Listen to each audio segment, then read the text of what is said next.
think about managing cancer, we often lose sight of the fact that lifestyle is our most potent treatment.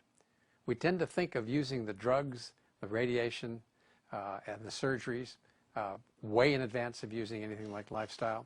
And we forget that we don't have much in the way of powerful approaches than lifestyle. For example, things like just raising your level of vitamin D, or increasing your exercise level, or reducing how much you weigh, can reduce your risk for cancer spreading or for developing it in the first place, maybe by 50 or 75%. Show me a drug that does that on the average when you're treating cancer.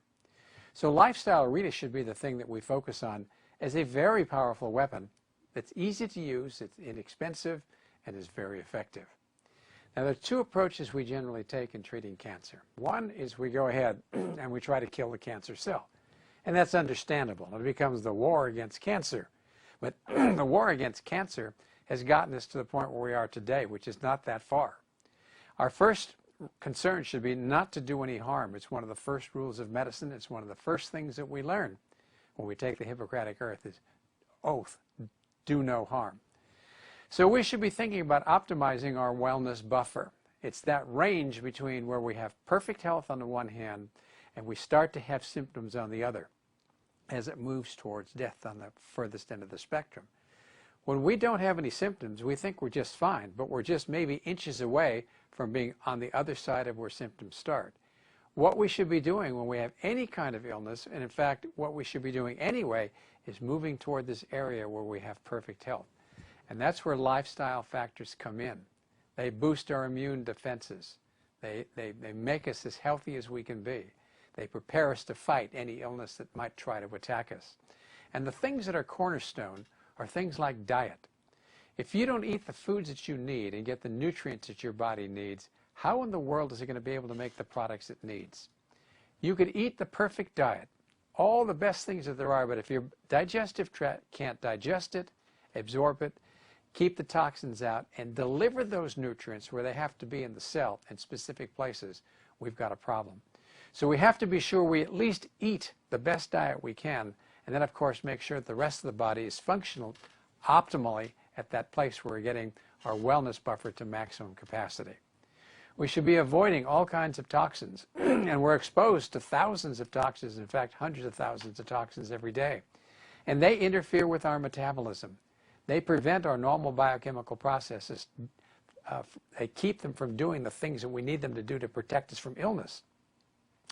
We should exercise because our body adapts through exercise.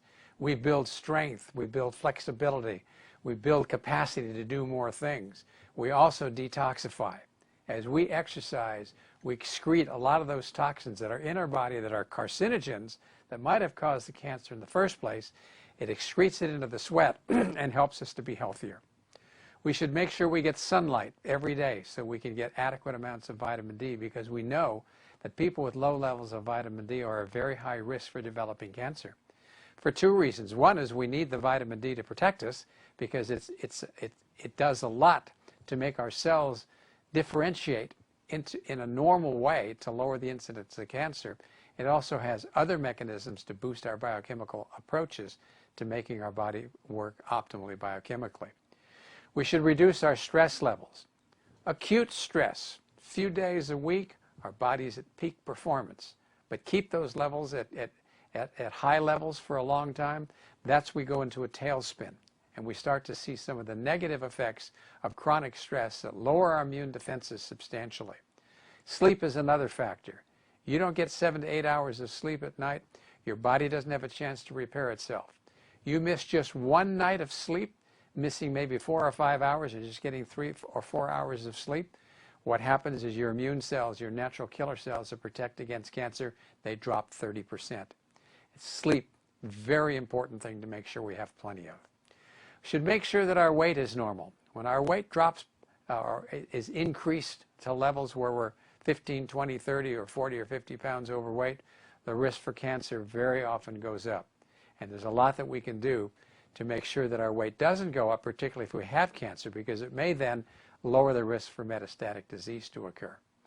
We should make sure we have a meaningful purpose in our life. If we're really connected with nature and we think of ourselves as part of it, and we use the words we, together, us, and we think in terms of community, our immune defenses are better, our chances for getting sick go way down, and generally we do better. We also know that there's a lot that you can do once you've got cancer to change the activity of the cancer genes in our body. And what this is saying is that we, through lifestyle management, and these studies were done by Dr. Dean Ornish, looking at men who had prostate cancer that was not severe prostate cancer, it was like watch and wait prostate cancer, just a medium-style, slow-growing cancer. They biopsied all those men and they looked at their oncogenes, their cancer genes, and found that all those 500 genes were turned on and cancer was in the business of the cell. That's what was happening. Half of the group they did nothing to, rebiopsied in 3 months. All the genes were still turned on. The other half of the group had diet, exercise, meditation, stress reduction, camaraderie. Their oncogenes were turned off at the second biopsy. So we know that our genes are not immutable, meaning that our DNA is not fixed. It can change through lifestyle. If we had medicines that could do what lifestyle does, they would be blockbusters. So keep that in mind. Know that the power that you have to reduce your risk for getting cancer and for it to spread once you've got it, and for your opportunity maybe to get rid of it, is very much related to lifestyle factors. There are a lot of videos and audios on this site that you'll want to visit and see what specifically you can do that will give you some ideas of what you might want to do as far as your protocol for wellness is concerned.